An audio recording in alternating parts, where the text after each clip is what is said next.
Hi friends, எல்லோரும் எப்படி இருக்கீங்க? நல்லா இருப்பீங்க. பேசும் கிரகங்களிலிருந்து உங்கள் நித்யா ராஜேந்திரன். ஃப்ரெண்ட்ஸ், நம்ம இப்போது ஃபெஸ்டிவல் மூடில் இருக்கோம் இல்லைங்களா? அதாவது நவராத்திரி ஆரம்பமாயிடுச்சு. நவராத்திரி அப்படிங்கிற விஷயங்கள்லாம் என்ன அப்படிங்கிறது தான் கொஞ்சம் பதிவுகளுக்கு பார்க்க போகிறோம்.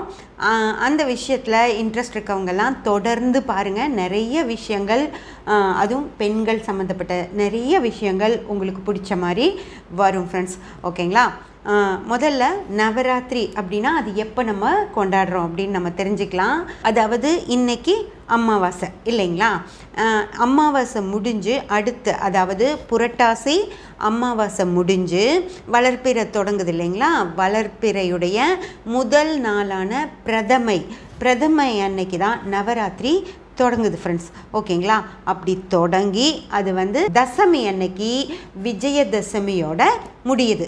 ஓகேங்களா? இதுதான் நவராத்திரி அப்படின்ற அந்த 10 நாட்கள். இயற்கையை கும்பிடுறது, தெய்வங்களை கும்பிடுறது, இனி என்ன மாதிரி வேணாலும் நம்ம அதை வச்சுக்கலாம். ஆனால் இப்போ தெய்வங்களை கும்பிடுறது அப்படிங்கிறது தான் ஸ்பெஷல்.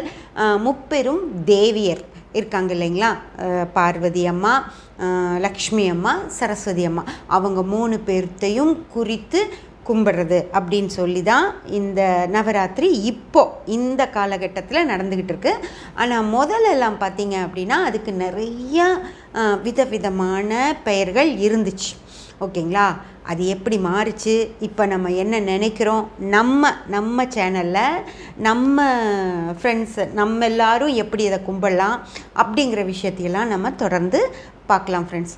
நவராத்திரி அப்படின்னு சொல்கிறது அந்த காலத்தில் ஃப்ரெண்ட்ஸ், அதாவது ஒரு 100 வருடங்களுக்கு முன்னாடி அப்படின்னு வச்சுக்கோங்க. அந்த காலத்தில் பார்த்தீங்க அப்படின்னா இந்த நவராத்திரி அப்படிங்கிற விஷயத்தை பெண்களுடைய ஒரு கொண்டாட்டமாக தான் பார்க்கப்பட்டுச்சு. ஓகேங்களா? அதாவது பெண்கள் இந்த புரட்டாசி மாதம், ஆடி மாதம் நடவு இருக்கும் ஃப்ரெண்ட்ஸ். அந்த காலத்துலலாம் விவசாயம்தான் ரொம்ப முக்கியம் இல்லைங்களா? அதனால் ஆடி மாதம் அப்படிங்கிறது நடவு மாதமாக இருக்கும். அந்த நேரத்துலலாம் அவங்க எந்த ஃபங்க்ஷனோ எந்த ஒரு விஷயமும் பண்ண மாட்டாங்க. ஆக்சுவலாக அதனால தான் ஆடியில் எந்த ஒரு விசேஷமும் வைக்கக்கூடாது அப்படின்னு சொல்கிறது. ரெண்டாவது, இந்த பெண்களை அம்மா வீட்டுக்கு கூட்டிகிட்டு போயிடுவாங்க இல்லைங்களா? ஆடி மாதம் ஹஸ்பண்ட் ஒய்ஃப் சேர்ந்து இருந்தாங்க அப்படின்னா அவங்களுக்கு சித்திரை மாதம் குழந்த பிறக்கும். சித்திரை கத்திரி வெயில், அதனால் அப்படின்னலாம் சொல்லப்படுது இல்லைங்களா? கத்திரி வெயிலையும் ஒரு காரணமாக வச்சுக்கலாம். ஓகே, ஆனாலும் வெயில் காலத்தில் குழந்தை பிறக்கிறது தான் நல்லது ஃப்ரெண்ட்ஸ். மழை காலத்தை விட மழைக்காலம் அப்படிங்கிறது நிறைய கிருமிகளையும் அந்த குளிர் தாங்க முடியாமல் குழந்தைங்க கஷ்டப்படும். ஆக்சுவலாக அதை விட வெயில் காலத்தில் குழந்தை பிறந்துறது தான் ரொம்ப நல்லது. ஓகேங்களா? எந்த வித கிருமி இதுவும் இருக்காது, அட்டாக் இருக்காது. குழந்தைங்க நல்லா அந்த குளிர் இருக்காது. வெயில் தானே, வெயில் 2 தடவை குழந்தைக்கு நல்லா தண்ணி ஊற்றி காலையிலையும் நல்லா குளிக்க வச்சு, சாயந்தரமும் நல்லா குளிக்க வச்சு, ஃப்ரெஷ்ஷாக லைட்டான ஒரு வேஷ்டி துணியில் தான் அன்றைக்கெல்லாம் குழந்தைங்கள போத்துவாங்க. அந்த மாதிரியெல்லாம் வச்சுட்டு இருந்தாங்க அப்படின்னாலே அந்த குழந்தைங்க தாங்கிக்கும். ஆனால் குளிரையும் மழையையும் அந்த கிருமிகளையும் தாங்கிறது தான் கஷ்டம். அதனால் குளிர்காலத்தில் குழந்தை பிறந்தால் தான் சிரமம். ஆனால் இவங்க என்ன சொல்லுவாங்க அப்படின்னா, ஆடி மாதம் தம்பதிகள் சேர்ந்துருந்தால் அது சித்திரையில் குழந்தை பிறந்தால் கத்திரி வெயிலால் கஷ்டப்படும், அதனால் நாங்கள் பெண்ணை கூட்டிகிட்டு போயிடுவோம் அப்படின்னு சொல்லுவாங்க. ஆனால் அது இல்லை. அதாவது திருமணமான ஒரு ஆணும் பெண்ணும் அந்த வீட்டில் இருக்காங்க அப்படின்னா அந்த ஆண் மனைவியை ரொம்ப நேசிச்சிட்ருப்பார் இல்லையா? அடிக்கடி இப்போ காட்டு வேலைக்கு போவாங்க. அவங்களோட காடாக தான் இருக்கும். அவங்க காலையிலேருந்து சாயந்தரம் வரைக்கும் நின்று வேலை செய்யணும். நாற்று நடுறது, நடவு நடுறதெல்லாம் இருக்கும் இல்லைங்களா? அது மாதிரி வேலை நிறையா இருக்கும் ஆடி மாதம். அந்த நேரத்தில் ஒரு புது மனைவி இருக்கும்போது அவங்க கொஞ்சம் டிஸ்டர்ப் ஆவாங்க இல்லைங்களா?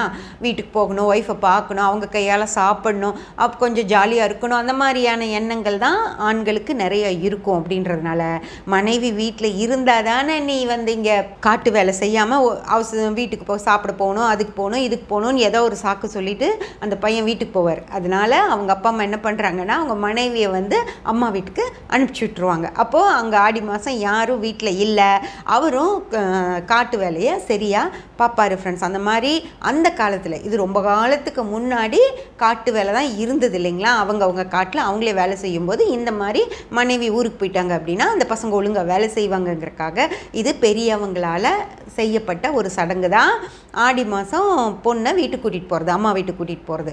ஓகேங்களா. இப்போ இந்த பொண்ணு போய் அங்கே இருக்கும்போது அந்த வீட்டில் இருக்கிற பொண்ணு அவங்க அம்மா வீட்டுக்கு போயிடும். அதனால் எல்லாம் டேலி ஆகி அந்த பொண்ணு போய் அவங்க அம்மா வீட்டில் வேலை செய்யும், அவங்க அண்ணி போய் அவங்க வீட்டில் வேலை செய்யும். அதனால் எல்லாம் டேலி ஆகிடும். அதனால் ஒன்றும் பிரச்சனை இல்லை, ஆள் பற்றாக்குறை அப்படிங்கிறது இருக்காது, சரியாக போயிடும். அதே போல் அம்மா வீட்டிலேருந்து ஆடி மாதம் முடிஞ்சு அந்த மாதம் முழுக்க வீட்டில் இருந்து வேலை செஞ்ச பொண்ணுக்கு வந்து சீர் கொடுத்து அனுப்பி வைப்பாங்க ஃப்ரெண்ட்ஸ். அதுதான் ஆடி அப்படிங்கிற ஒரு விஷயம் வந்துச்சு. அதே மாதிரியான ஒரு விஷயந்தான் இந்த நவராத்திரி அப்படின்னு சொல்லி சொல்கிறதும். அதாவது நவராத்திரி அப்படின்றது பார்த்திங்க அப்படின்னா ஆண்களுக்கு அங்கே வேலையே கிடையாது, பெண்கள் மட்டுமே சம்மந்தப்பட்ட ஒரு விஷயம். ஏன் ஆண்கள் கிடையாது அப்படின்னு சொல்லி பார்த்தீங்கன்னா, அந்த நவராத்திரி நாட்களில் பெண்கள் 10 நாள் அவங்களுக்கு கொடுக்குறாங்க. பெண்களுக்கு அந்த காலத்தில் 10 நாட்கள் கொடுத்துட்டாங்க. சுதந்திரமாக அவங்க இஷ்டம் போல் அவங்க வேலை செய்யலாம். ஏன்னா ஆடியில் நடவெல்லாம் முடிஞ்சு ஃப்ரீ ஆகிடுவாங்க. ஃப்ரீ ஆனதுக்கப்புறமா அந்த புரட்டாசி மாதம் ஃப்ரீயாக இருக்கும். அந்த நேரத்தில் இந்த வேலையை செஞ்சிடறதுக்காக நவராத்திரி அப்படிங்கிற ஒரு பேர் வச்சு கடவுளை கும்பிடுறோம் அப்படின்னு சொல்லிட்டு அங்கே என்ன செய்வாங்க அப்படின்னு பார்த்திங்கன்னா, அந்த பெண்களுடைய ஆசைகள் எல்லாம் அங்கே நிறைவேறும். புது துணி, புது நகைகள், அவங்களுக்கு தெரிஞ்ச கலை, அதாவது பரதக்கலை, பாட்டுக்கலை, இந்த கொலு வைக்கிறாங்க இல்லையா ஃப்ரெண்ட்ஸ், அந்த விஷயங்கள்லாம் எப்படி வருது அப்படின்னா, அவங்களுடைய அழகுணர்ச்சி, அவங்களால அந்த களிமண் வச்சு பொம்மை செஞ்சு அதுக்கு அழகழகாக வர்ணம் பூசி அதுக்கு அலங்காரம் எல்லாம் பண்ணி அவங்களுடைய கலைத்திறனை வந்து அவங்க வெளிப்படுத்துவாங்க.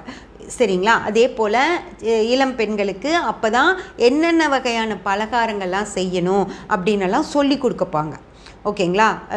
ஒரு அதிரசம் செய்கிறது, ஒரு புட்டு செய்கிறது, சுண்டல் செய்கிறது, விதவிதமான 9 நாளைக்கும் 9 வகையான பலகாரங்கள் செய்கிறப்போ அவங்க வந்து அந்த பழகிக்குவாங்க. சின்ன பொண்ணுங்க நிறைய விஷயங்களை பழகிக்குவாங்க. ஓகேங்களா. அந்த மாதிரி பெண்களுக்கு எல்லா விஷயத்துங்களையும் சொல்லி கொடுக்கறதுக்காகவும் அவங்க கையில் இருக்கிற கலைகளை எல்லாம் வெளிப்படுத்துறதுக்காகவும் தான் இந்த நவராத்திரி அப்படிங்கிற ஒரு விஷயம் இருக்குது. அதில் இன்னொரு விஷயமும் இருக்குது. அதாவது ஆண்கள் வந்து அந்த காலத்தில் பெண்கள் நடனம் ஆடுறதையோ பாட்டு பாடுறதையோ ஆண்களுக்கு தெரியப்படுத்த வேண்டிய அவசியம் இல்லை. அந்த பொண்ணு வந்து அவங்க கணவருக்காக மட்டும் டான்ஸ் ஆடுவாங்க, அவங்க கணவருக்காக மட்டும் பாட்டு பாடுவாங்க. அந்த மாதிரி அடுத்த ஆண்கள் அதை தெரிஞ்சிக்க வேண்டிய அவசியம் இல்லை. அப்படிங்கிறனால அந்த ஃபங்க்ஷனுக்கு ஆண்களை கூப்பிடவே மாட்டாங்க. இப்போ சாதாரணமாக பேசினா கூட பெண்கள் குங்குமம் எடுத்துகிட்டு போய் வீடு வீடாக போய் குங்குமம் கொடுத்து நீங்கள் எங்கள் வீட்டில் கொலு வச்சுருக்கோம் நீங்கள் வாங்க அப்படின்னு சொல்லிட்டு வருவாங்க. அவங்க பெண்கள் மட்டும் போவாங்க அதுக்கு. அதே மாதிரி அந்த வீட்டிலேருந்து பெண்கள் மட்டுமே இங்கே கொலுவை பார்க்க வருவாங்க ஃப்ரெண்ட்ஸ். ஓகேங்களா. ஆண்கள் எந்த இடத்துலையும் வரமாட்டாங்க. அதை மீறி ஒரு ஆண் வந்து அவருக்கு தெரிஞ்ச இன்னொரு ஆண்கிட்ட சொல்கிறப்ப கூட, மாமி வீட்டில் கொலு வச்சுருக்காங்க, உங்கள் மாமியை அனுப்பிச்சி வைங்க அப்படின்னு தான் சொல்லுவார். நீங்கள் வாங்க அப்படின்னு சொல்லவே மாட்டாங்க. அந்த இடத்துல ஆண்களுக்கு வேலையே கிடையாது. ஏன் அப்படின்னு பார்த்தீங்கன்னா, இன்னொரு விஷயம் ஃப்ரெண்ட்ஸ், இவங்க யாரை கூப்பிடுவாங்க அப்படின்னு சொல்லி பார்த்தீங்கன்னா, கொலு அவங்க வீட்டில் வச்சுட்டு யாரை கூப்பிடுவாங்க அப்படின்னா, அந்த வீட்டில் ஒரு பெண் இருக்காங்க இல்லைங்களா, அந்த பெண்ணை யாருக்கு திருமணம் செஞ்சு கொடுக்கணும்னு நினைக்கிறாங்களோ அந்த வீட்டில் பெண்களை கூப்பிடுவாங்க ஃப்ரெண்ட்ஸ். ஒரு பையன் இருந்தால் அந்த பையனோட அம்மாவையோ அல்லது அவன் கூட பிறந்த அக்கா தங்கச்சிகளையோ அழைப்பாங்க. அப்போது அவங்க வருவாங்க, இங்கே வருவாங்க, அந்த அம்மா வருவாங்க, அந்த பையனோட அக்கா தங்கச்சிகள் வருவாங்க. அங்கே வந்துட்டு அவங்க வீடையெல்லாம் பார்த்துட்டு அந்த பொண்ணு போட்டிருக்க நகைகள், அவங்க போட்டுட்ருக்க துணிமணிகள், அந்த பொண்ணு செஞ்ச பலகாரங்கள் மிக நேர்த்தியாக அவங்க செஞ்சுருக்காங்க அப்படிங்கிறத தெரிஞ்சுக்குவாங்க. அதுக்கப்புறம் அந்த பொம்மைகள் எல்லாம் எப்படி மெயின்டைன் பண்ணுறாங்க, அப்படியே நீட்டாக தொடச்சி சுத்தமாக ஒரு பொம்மையில் கூட ஒரு சின்ன பின்னம் இல்லாமல் நல்லா வச்சுருக்காங்க அப்படின்னா அவங்க எல்லாத்தையும் நேர்த்தியாக ஹேண்டில் பண்ணுறவங்க அப்படின்னு தெரிஞ்சுக்குவாங்க. அதே போல் ஒரு பாட்டு பாடுறாங்க அப்படின்னா எப்படி பாடுறாங்க, எவ்வளோ நேர்த்தியாக பாடுறாங்க, ஒரு நடனம் ஆடுறாங்கன்னா அந்த கலையில் எவ்வளோ தேர்ச்சி பெற்றிருக்காங்க அப்படிங்கிற விஷயத்தை எல்லாம் அவங்க தெரிஞ்சுட்டு போகிறதுக்காக இது நல்ல பொண்ணு, இந்த பொண்ணை நம்ம பையனுக்கு கல்யாணம் பண்ணிட்டா இவங்க அழகாக வந்து நம்ம வீட்டில் வாழ்வாங்க அப்படின்னு சொல்லி அவங்க தெரிஞ்சுக்கிறதுக்காக, அவங்க பொண்ணை காட்டுறதுக்காக, அவங்களோட வசதி வாய்ப்புகளை காட்டுறதுக்காக இந்த மாதிரி ஒரு கொலு வச்சு அவங்களையெல்லாம் சும்மா எல்லாத்தையும் வீட்டுக்கு வாங்க வந்து எங்கள் பொண்ணை பார்த்துட்டு போங்கன்னு கூப்பிட முடியாது இல்லையா. அதனால இந்த மாதிரி ஒரு சடங்கை அந்த காலத்தில் செஞ்சுருக்காங்க ஃப்ரெண்ட்ஸ். அதுதான், அதாவது பெண்கள் வெளியவே போக மாட்டாங்க. ஒரு வாசல் தொளிக்கிற கூட காலையில் நேரமாக 5 மணிக்கே எந்திரிச்சு வாசல் தொளிக்கிற இதே அதுக்கு தான் வருது. பெண்கள் இருட்டிலேயே அடுத்தவங்க கண்ணுக்கு படாத நேரத்துலேயே அந்த வேலைகளை முடிச்சிடணும், வெளி வேலைகளை முடிச்சிடணும் அப்படிங்கிறது தான். கோழி கூப்பிட எந்திரிச்சு வாசல் தொழி அப்படின்னு சொல்லுவாங்க இல்லைங்களா, நேரமாக எந்திரிச்சு வேலையை முடிச்சிரு அப்படின்னு. அதெல்லாமே அடுத்தவங்க பார்க்குறதுக்குள்ள எல்லாரும் எந்திரிச்சு, ஆண்கள் எந்திரிச்சு வெளியே வர்றதுக்குள்ளே பெண்கள் அந்த வேலையெல்லாம் முடிச்சுக்கணும் அப்படிங்கிறதுக்காக தான் அதெல்லாம் வந்துச்சு. ஓகேங்களா. அதனால் அந்த மாதிரி ஒரு விசேஷத்தை வச்சது அந்த வீட்டு ஆணுக்கு இந்த பெண்ணை திருமணம் செஞ்சு கொடுக்கறக்கான ஒரு ப்ரொசீஜர். அப்படி இப்போ நம்மலாம் விசாரிக்கிறோம் இல்லையா, இப்போ திருமணத்துக்கு வந்து நம்ம விசாரிக்கிறோம் அவங்க எப்படி இவங்க எப்படி, அந்த வீட்டில் பொண்ணு இருக்கா, என்ன பண்ணுறாங்க, அவங்களுக்கு வசதி வாய்ப்புகள் எப்படி இருக்குது, அந்த பொண்ணு படித்த பொண்ணா, வேலையெல்லாம் தெரியுமா, அந்த மாதிரிலாம் நம்ம கேட்டு தெரிஞ்சுக்குவோம்ல. அது அப்போ வந்து கூப்பிட்டே காட்டுவாங்க, எங்கள் பொண்ணுக்கு இவ்வளோ பலகாரம் செய்ய தெரியும், எங்கள் பொண்ணு இவ்வளோ அழகாக நடனம் ஆடும், எங்கள் பொண்ணு வந்து இப்படி நேர்த்தியாக ட்ரெஸ் பண்ணிக்கும் அப்படின்னலாம் அவங்க கூப்பிட்டே காட்டுறாங்க ஃப்ரெண்ட்ஸ். பொண்ணோட ஹைட்டு வெயிட்டு எல்லாம் அவங்க பார்த்துட்டு போயிடுவாங்க. அதுக்கப்புறம் வசதி இருக்கவங்களா இருந்தால் அடுத்த மாதமே ஐப்பசி தானே, அடுத்த மாதம் ஐப்பசி மாதம் இல்லைங்களா, அடுத்த மாதமே வந்து பரிசம் போட்டு திருமணம் பண்ணிக்குவாங்க. இல்லை வசதி கம்மியாக இருக்கிறவங்க தை மாதம் விளைச்சல் வந்ததுக்கப்புறமா, அவங்க பணம் வந்ததுக்கப்புறமா வந்து பரிசம் போட்டுட்டு போவாங்க ஃப்ரெண்ட்ஸ். அதாவது வசதியானவங்க முந்தி வந்துடுவாங்க. ஓகேங்களா. ஐப்பசி மாதமே திருமணங்கள் நடந்துடும்.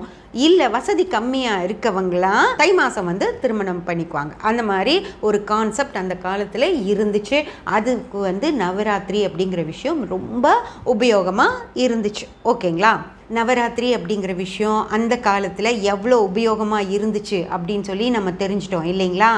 அந்த நவராத்திரியை ஏன் கொண்டாடணும், எதுக்கு கொண்டாடணும், எப்படி கொண்டாடணும் அப்படிங்கிற விஷயங்களை எல்லாம் நம்ம இனி வர்ற பதிவுகளில் நம்ம பார்க்கலாம். ஓகேங்களா. இதை நம்ம ஜாதக ரீதியாகவும் எப்படி எடுத்துகிட்டு போக முடியும் அப்படிங்கிறதையும், ஆன்மீகத்தை இதில் எப்படி கலந்தாங்க அப்படிங்கிற விஷயத்தையும் நம்ம ஒவ்வொரு பதிவாக பார்க்கலாம் ஃப்ரெண்ட்ஸ். சப்ஸ்கிரைப் பண்ணி பெல் பட்டன் ப்ரெஸ் பண்ணி வச்சுக்கோங்க. அப்போ தான் நான் போடுற எல்லா பதிவுகளும் உங்களுக்கு கிடைக்கும். லைக் பண்ணி ஷேர் பண்ணி கமெண்ட் பண்ணிங்கன்னா எனக்கு சப்போர்ட்டாக இருக்கும். Thank you friends.